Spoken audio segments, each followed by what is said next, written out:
बड़े ही भक्ति भाव से हर्षोल्लास के साथ समस्त भक्तों ने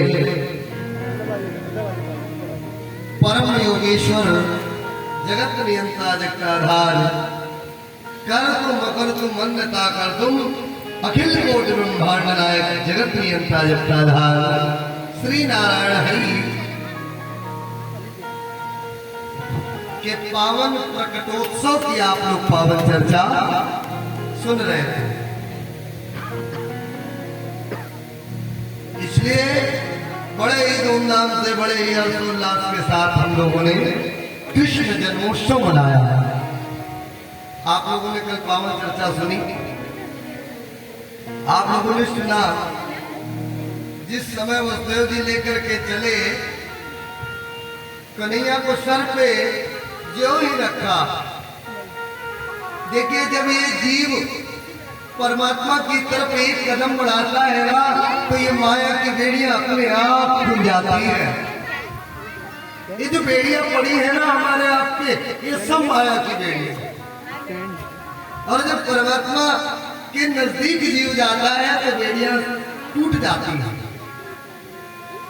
जो एक कन्हैया को लेने के लिए हाथ बढ़ाए, हाथों की बेड़ियां टूट गई। कन्हैया को लेकर के जो ही आगे पैर बढ़ाए तो पैरों की बेड़ियां टूट गई। क्यों? परमात्मा की जब कृपा होती है प्यारे तो माया के बंधन से व्यक्ति मुक्त हो जाता है। बंधन तो माया के हैं। कहा जाता है माया मोहित तो गए प्रहरी, बेड़िया टूटी खुल गए तारे।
संसार में जितने भी बंधन हैं वो सब माया के हैं। और जब मायापति सर पे है तो काहे के बंधन? देखिए जब परमात्मा की कृपा होती है तो व्यक्ति क्या से क्या कर जाता है। और जब परमात्मा ही कृपा कर रहे हो सर के ऊपर तो क्या नहीं कर जाएगा व्यक्ति। जब परमात्मा की कृपा होती है जिस व्यक्ति पर उसका समय अनुकूल होता है। मिट्टी में हाथ लगा देता ना प्यारे वो भी सोना बन जाती है। लेकिन जब परमात्मा की कृपा हटती है तो बड़े से बड़े बिजनेस में हाथ लगाता है, सब चौपट हो जाता है। देखिए वसुदेव जी के साथ सब कुछ अनुकूल है। जब लेकर के चले तो यमुना मैया में प्रवेश किया, जल इतना इतना था। परमात्मा ने एक चरण नीचे कर दिया, यमुना मैया ने चरणों को पखार लिया, घुटनों तक आ गई। देखिए यमुना मैया ने भी रास्ता दे दिया। जब यशोदा महल में पहुंचे तो वहां भी मामला सब अनुकूल है। यशोदा महल का दरवाजा खुला हुआ है। बलदेव जी गए और तुरंत ही बालक को लिटाया और कन्या को लिए, सब कुछ अनुकूल है, लेकर के आए और जो ही कारागार में प्रवेश किया तुरंत वैसे ही ताले पड़ने लगे, वैसे ही बेड़ियां पड़ गई। इसका अर्थ क्या लगता है? जब तक हम आप परमात्मा के नजदीक हैं तब तक कोई बंधन हम आप पर काम नहीं करता। तो जिस दिन हम आप प्रभु से नजदीक न रहने के बजाय माया के नजदीक हो जाते हैं तो सारे बंधन हम आपको जकड़ लेते हैं। इधर से गए तो कन्हैया को ले गए और जब उधर से आए तो माया देवी साक्षात सर पे। और जब जिसके पास माया देवी है तो बंधन तो है। एक माया ही ऐसी है, भाई व्यक्ति के पास धन ज्यादा आ जाए तो नींद नहीं आती, गार्ड लगवाता है, चार चार तिजोरी के अंदर ताला डालता है, लेकिन तब भी रात में नींद नहीं आती। एक भक्ति रूपी भजन रूपी धन ऐसा है, भक्त को ये चिंता नहीं होती कि कल क्या होगा, आज मिल गया, राधे रानी ने खाने को दे दिया तो कल फिर मिलेगा, देखा जाएगा। अब ये बताइए एक संत हो और केवल झोली रहती, कमंडलू रहता, कुछ नहीं है उनके पास, जहां मन होता वहीं रुक गए, रात्रि विश्राम कर लिया, जो मिल गया खा लिए। एक बात बताए प्यारे, देखने में तो उनके पास कुछ नहीं है, लेकिन उनके पास सारे संसार का धन है। संत की झोली में क्या रखा है आप नहीं जान सकते। संत की झोली में धन भले न हो, लेकिन आशीर्वाद की धन इतना ज्यादा होता है कि वो कब किस पर कृपा करते इसका कोई भरोसा नहीं है।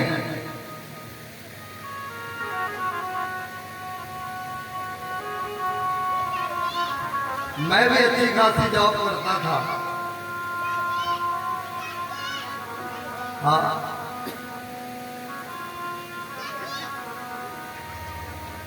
25,000 रुपये सैलरी थी आज के 10 साल पहले। तो आप के गोमती नगर में बगले में एमटी यूनिवर्सिटी है, इसी में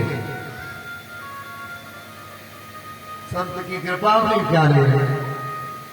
और उन्होंने कहा था बेटा 1 साल नहीं बीतेगा, पढ़ाई चल रही थी, पढ़ाई पूरी हुई, उन्होंने कहा कहाँ दूसरे की नौकरी में लगे थे,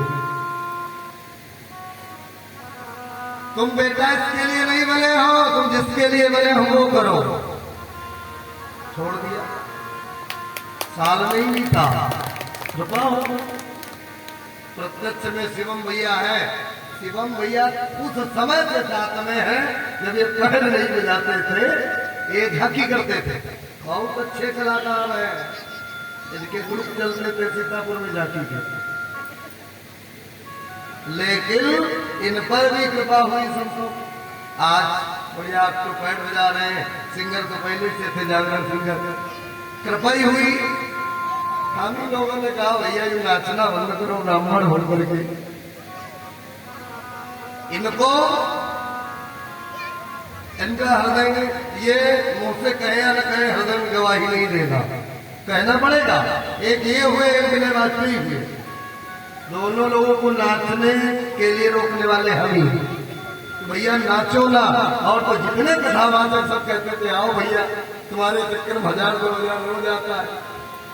हाँ, एक बार जहां पर ये झांकी कर देते थे 1000-2-3 रुपए 10 मिनट के अंदर आ जाते थे, फायदा ही था मेरा। लेकिन ब्राह्मण का कर्म ये नहीं है कि नाचे यारे, ब्राह्मण का कर्म है दूसरे को ज्ञान देना, मार्गदर्शन करना। और जब ब्राह्मण ही अपने कर्म से च्युत हो जाएगा, अपना मार्ग भूल जाएगा, तो दूसरों को रास्ता क्या बताएगा। इसलिए ब्राह्मण को कभी भी अपना कर्म छोड़ना नहीं चाहिए। एक बात बता दें, केवल ब्राह्मण की गलती नहीं है। लोग कहते हैं ब्राह्मण अपने कर्मों से गिर गया, गिर आप लोग ही गए हो। केवल एक ब्राह्मण अपने कर्मों से नहीं गिरा, ब्राह्मण का जो कर्म है वो आज भी थोड़ा बहुत करता है। लेकिन एक बात बताए, ब्राह्मण के बाद क्षत्रिय आया।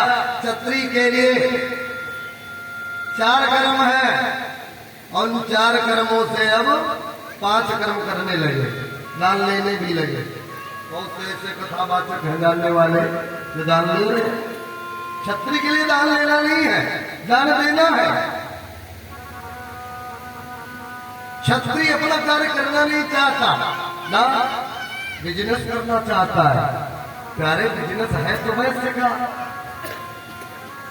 वैश्य अपना काम नहीं करना चाहता।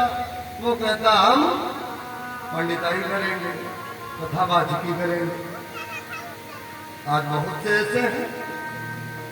लेकिन भैया जो जिसका कार्य होता है जन्मजात उसके आनुवंशिक गुणों में भरा होता है।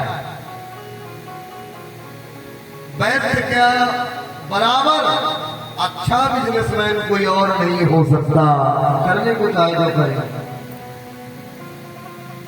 जो जिसका काम है उसको उसके आनुवंशिक गुणों में होता, पीढ़ी दर पीढ़ी काम होता। और कहा जाता, जिनको कहा जाता हरिजन, हरिजन ने भी अपना काम छोड़ दिया, ला बिजनेस करने लगे, सब कुछ करने लगे। एक बात बताए, हरिजन को लोग नीचा दिखाते हैं, लेकिन हरिजन सबसे बड़े हैं। एक बार परमात्मा बैठा था एकांत में, उसने सोचा कि मैं एक से अनेक हो जाऊंगा। तुरंत ही उसने क्या किया, नारायण हरि ने नेत्रों को बंद किया। तुरंत एक कमल पुष्प नाभि से निकला और पर ब्रह्मा जी प्रकट हो गए। ब्रह्मा जी प्रकट हो गए। ब्रह्मा जी के द्वारा 4 मानस पुत्रों का जन्म हुआ, सनत, सनंदन, सनातन, सनत कुमार जी। और उसके पश्चात उनसे भी जब सृष्टि नहीं चली तो हमारे अवस्था में ही उन्होंने संकल्प ले लिया कि हम ना बड़े हो ना छोटे हो। ब्रह्मा जी को क्रोध आया, भगवती के द्वारा रुद्र भगवान का प्राकट्य हो गया। उसके पश्चात भी सृष्टि से काम नहीं चला तो मन की सृष्टि से पहली सृष्टि हुई, कौमार सर्ग की सृष्टि, संकल्प की सृष्टि। दूसरी रौद्र की सृष्टि, रौद्र माने क्रोध की सृष्टि। देखिए शिव में और रुद्र में अंतर है। शिवम दलातीत कल्याणम, शिव कल्याण के स्वरूप है, लेकिन रौद्र स्वरूप वो तो क्रोध का स्वरूप है। बस यही वेद है, लोग शंकर और शिवलिंग की बराबरी लगा देते हैं। पिता पुत्र का अंतर है।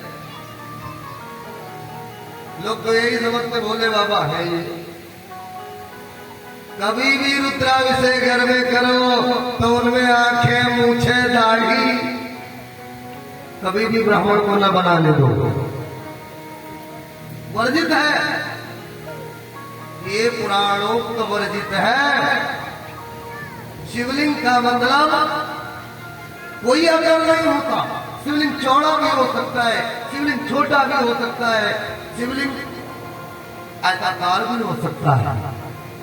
शिवलिंग का कोई स्वरूप नहीं होता। लिंग था विधवत करी पूजा, लिंग को बनाया। लेकिन वाल्मीकि पढ़ी है, वहां पर किसको बनाया ये आप नहीं जानते।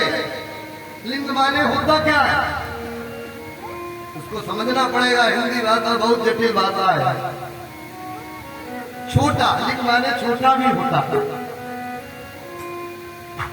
लिंग माने छोटा भी होता है। छोटा सा बनाया, किसका आकार, कार्तिकेय जी का।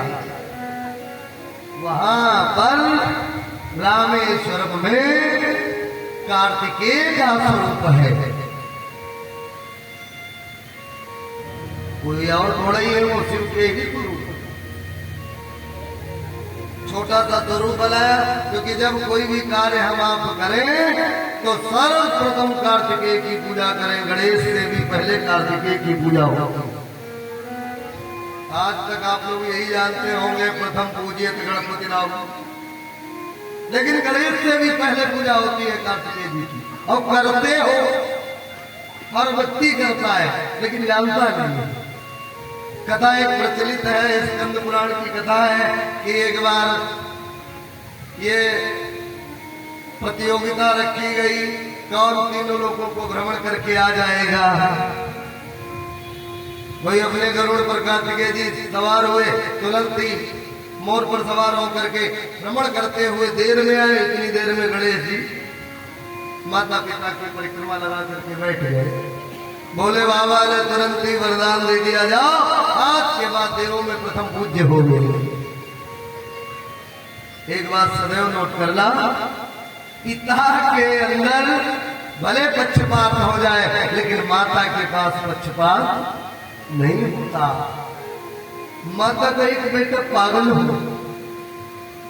उसकी बुद्धि बिल्कुल काम न करती हो, माता के लिए उस बेटे के लिए भी ममता बराबर होती है। पिता भले ही एक बार कह दे चलो हटाओ ये मेरा ज्यादा लाडला बेटा है, लेकिन माता के लिए सभी बराबर होते हैं, क्योंकि पीड़ा बराबर हुई है, किसी में कम ज्यादा नहीं है। मां के लिए हर बच्चे के लिए पीड़ा बराबर है। माता पार्वती जी ने कहा, बोले बाबा हे प्राणनाथ, आपने अच्छा नहीं किया, आपने पक्षपात कर दिया। एक तरफ आप कहते हो कर्म प्रधान है और एक तरफ आपने कर्म को प्रधान न करके धर्म को प्रधान करके और गणेश को प्रथम पूज्य बना दिया। ये पक्षपात कर दिया आपने। एक तरफ कहते हो कर्म बड़ा है, तो क्या मेरे बड़े बेटे ने कर्म नहीं किया? इतनी मेहनत की, तीनों लोग घूम के आया और वो कुछ नहीं मिला। हाँ, और ये तो तुरंत ही घूम लिए। मैं मानती हूँ माता पिता के चरणों में समस्त लोग हैं, लेकिन कर्म भी तो प्रधान है। कर्म प्रधान विश्व कल्याण। बोले बाबा ने कहा ये तो मेरे समझ में नहीं आया, मुझसे गलती हो गई। कर्म तो प्रधान है क्योंकि मेरा भी कर्म है, क्योंकि बोले बाबा भी कर्म में दिन रात लगे रहते। तुम पुनि राम नाम दिन राती सादर जपो सादर तुम पुनि राम दिन राती सादर जपो अलग राती।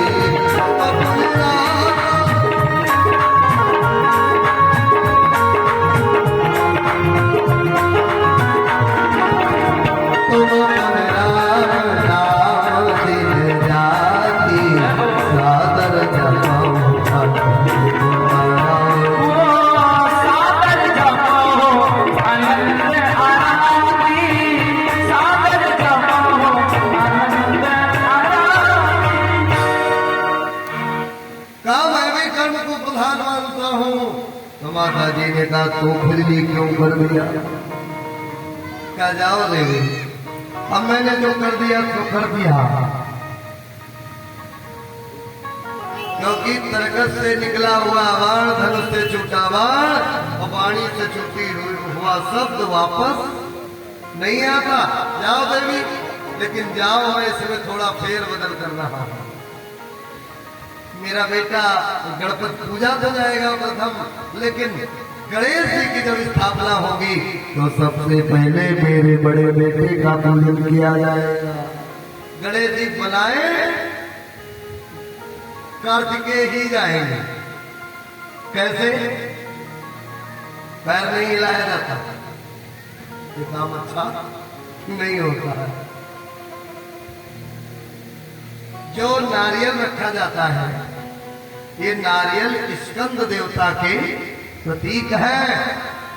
इसलिए हम आप जब पूजन करते हैं तो सबसे पहले स्कंद देवता का पूजन करते हैं, और स्कंद कोई और नहीं है, स्कंद कार्तिकेय जी हैं। इसलिए इनके लिए स्पेशल पुराण लिखी गई है, स्कंद पुराण। बोले स्कंद भगवान की। इसलिए प्रथम पूजित कौन है? कार्तिकेय है। बोले भगवान भगवान की जय हो। आज विचार करिए, जब महामाया को लेकर के आए तो सेम वैसे ही कंडीशन, वैसे ही ताले पड़ गए, वैसे ही बेड़ियां पड़ गई। सुबह हुई, कंस को पता चला, कंस दौड़ता हुआ आया, उस नन्ही सी कन्या को लेकर के शिला में पटक के मारना चाहा। अष्टभुजी रूप में प्रकट हो गई और कहने लगी कि माता है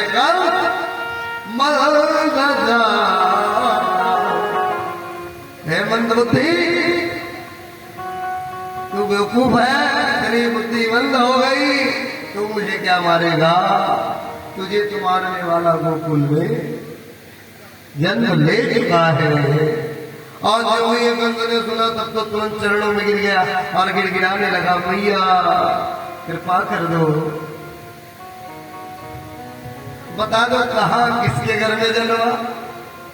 माता जी ने कहा, सुनो कंस, बताना मेरा काम था, ढूंढना तुम्हारा काम है, मैं नहीं बताऊंगी। तुरंत ही माता जी अंतर ध्यान हो गई और जाकर के आज भी विराजमान है। हम आप जाकर के उनका दर्शन करते हैं। बोले विंध्यवासिनी मैया की जय हो। वो कौन है? विंध्याचल में जो माता जी है, नंद गोप गृहे जाता यशोदा गर्भ संभवा। जो माताएं दुर्गा सप्तशती का पाठ करती होंगी तो एकादश स्कंद में 42वां श्लोक जो है वो यही है, नंद गोप गृहे जाता यशोदा गर्भ संभवा। आम रामेश्याम में हम विंध्याचल निवासिनी, मैया कहती है मैं जाकर के विंध्याचल में निवास करूंगी, क्योंकि उस समय मिर्जापुर की पावन भूमि पर 2 दैत्य उत्पन्न होंगे और उनका बहुत कोहराम होगा। कौन होंगे वो 2 दैत्य? कौन होंगे? सुम्बन सुम्मति चाति वीर्यमा हतौ जसा। मैं उनका हत माने वध करने के लिए जन्म लूंगी, यशोदा के गर्भ से जन्म लेकर के, और उन दोनों का जाकर के वध करूंगी और समस्त पृथ्वी का भार उतारूंगी। और मैं पृथ्वी पर वैष्णवी, काली, महाकाली, दुर्गा, चंडी, पूर्णागिरी, वैष्णो देवी, अनेक नामों से जानी जाऊंगी। देखिए, जो 51 शक्तिपीठ है ये माता सती जी के अंग है, लेकिन ये जो विंध्याचल मैया का दरबार है ये 51 शक्तिपीठ में से नहीं है।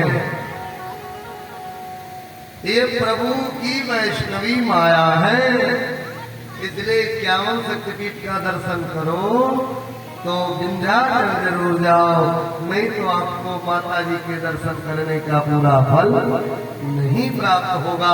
आप तीर्थ कोई भी कर लो, समस्त तीर्थों को करने के बाद आप नैमिषारण्य नहीं जाओगे तो आपका तीर्थ करना असफल है। पुण्य तो मिलेगा लेकिन पूरा फल नहीं मिलेगा।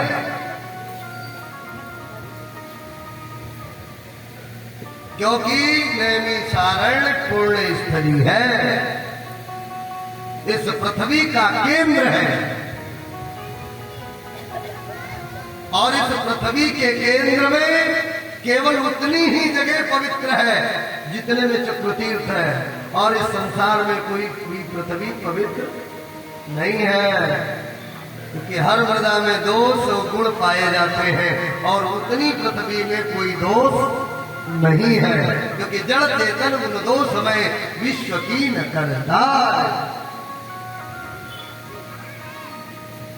आज कंस ने तुरंत ही आदेश दिया और राक्षसों को भेजा। राक्षस आए, एक एक करके समस्त छोटे छोटे बालकों को माताओं की गोदी से छीन के मारना प्रारंभ कर दिया। चारों तरफ हाहाकार मचा हुआ है, माताएं बिलख रही, चिल्ला रही। जब वापस आए सभी राक्षस कहने लगे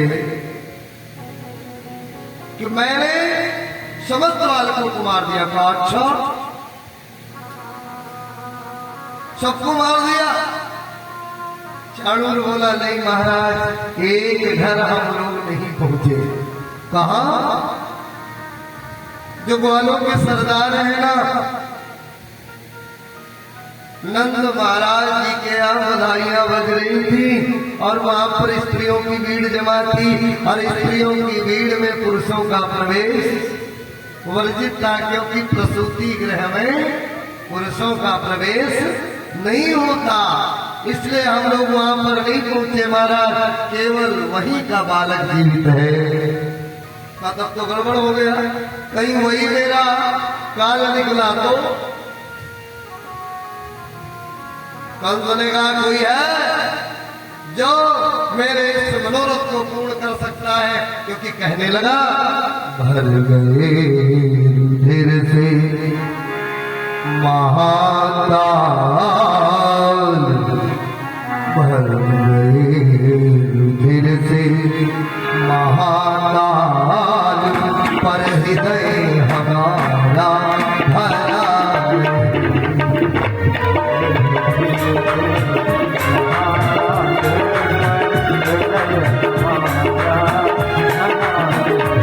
भर गए रुधिर से महाकाल,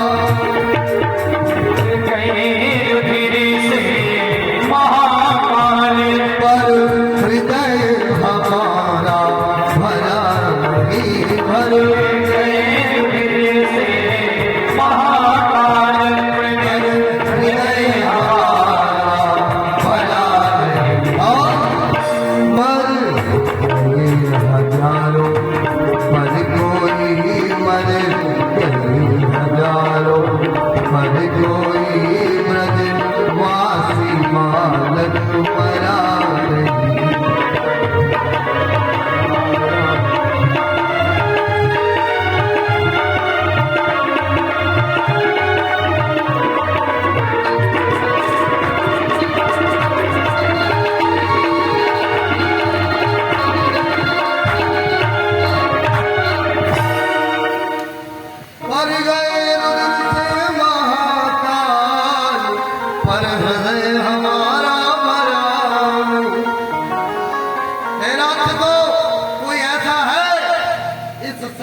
मनोरथ पूर्ण कर सके। सभी राक्षसों ने सर झुका लिया, महाराज ये मेरे बस का नहीं है। अब तो एक देवी जी खड़ी हो गई, कहने लगी भैया आदेश करो, मैंने आपका नमक खाया है, मैं आपकी सगी बहन का सही, लेकिन आपने मुझे बहन से बढ़ के दर्जा दिया। आज उस मैंने आपका नमक खाया, उस नमक का बदला चुकाने का समय है। पूतना उठ करके बोली और कहने लगी भैया आदेश करो, मैं जाऊंगी। कहा बहन तू जाएगी, तेरा इतना भारी भरकम शरीर, इतना विकराल स्वरूप, कोई तुम्हें वहां प्रवेश देगा? दूर से बच्चे को छिपा लेंगे, भाग जाएंगे लोग, तुम नहीं पाएंगे। कहा नहीं महाराज, इतनी बेवकूफ मैं नहीं हूं जितना आप समझते हैं, मैं ऐसे नहीं जाऊंगी। बढ़िया 10,000 की बनारसी साड़ी पहन के जाऊंगी, बढ़िया सुंदर सा गोपी का स्वरूप रख के जाऊंगी। मारोगी कैसे? का अपने स्तनों में कालकूट विष लगा करके जाऊंगी। मौका पा करके उस ब्रजवासी बालक को दुग्ध पान करा दूंगी। जो ही मुख लगाएगा, अरे विष का प्रभाव इतना प्रबल होगा वो तुरंत ही मारा जाएगा।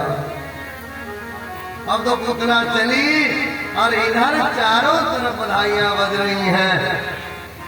विचार करिए बधाइयां कैसी बज रही। नंद बाबा ने तुरंत ही ब्राह्मणों को बुलाया। नंद बाबा ने किया क्या? नंद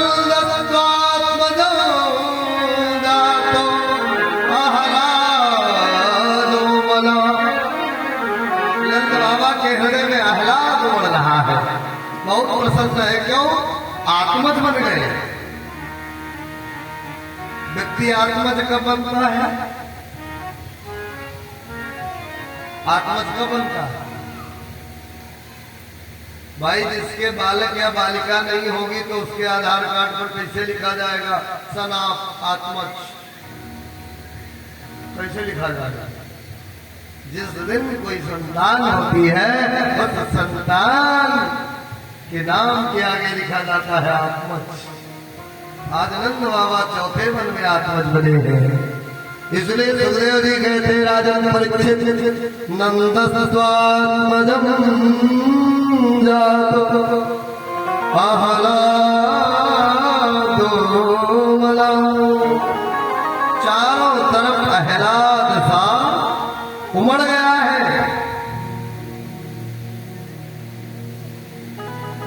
इधर गोपिकाएं करती क्या है? जो सुखदेव जी कहते हैं राजन परीक्षित, जो 80 साल की बूढ़ी गोपिकाएं थी ना, वो भी अपनी बहू से कहती हैं, बहू ऐसा करो मेरी चोटी गूंथ दो, क्योंकि 70 साल के 65 साल के बूढ़े नंद बाबा के यहाँ बालक का जन्म हुआ है। मैं बधाई देने जाऊंगी, ऐसा करो मेरी चोटी गूंथ दो। और चोटी ऐसी वैसी नहीं होनी चाहिए।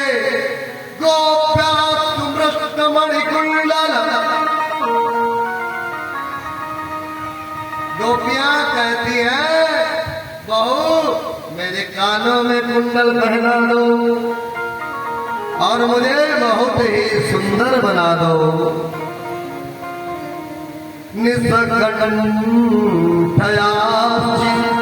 और कंठ में मुझे माला पहना दो बढ़िया सा। और त्रांबरा